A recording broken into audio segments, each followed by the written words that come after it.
Hello, আসসালামু আলাইকুম। এটা হচ্ছে R250। এটা 650 সিসি।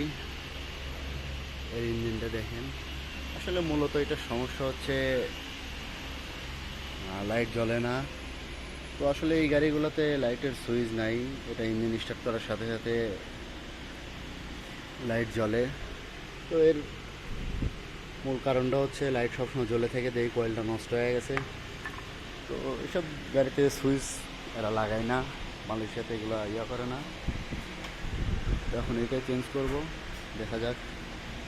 রেকটিটাও চেঞ্জ করে দেবো। এখানে কোনো কিছু চেঞ্জ করতে এরা বাধা বোধ নেই, এরা টাকার কোনো সমস্যা নাই,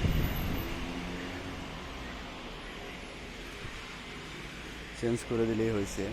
তো আমাদের বাংলাদেশে দেখা যাচ্ছে যে অনেক গাড়িতে এখন সুইচ লাগাচ্ছে। আমি মনে করি সুইচ লাগানোটা ভালো, কারণ কোম্পানি যাই বলুক যে ওয়ারেন্টি বাতিল হয়ে যাবে, এমন হবে তমক হবে, আসলে এটা না।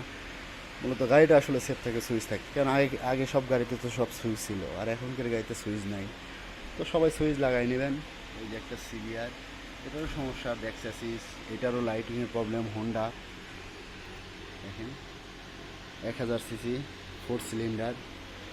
এটা একটা সমস্যায় জর্জরিত। যাই হোক, স্পোর্টস বাইকগুলোতে অনেক ধরনের সমস্যা হয়। সমস্যা নেই, নেক্সট ভিডিও নিয়ে আসবো, দোয়া করবেন।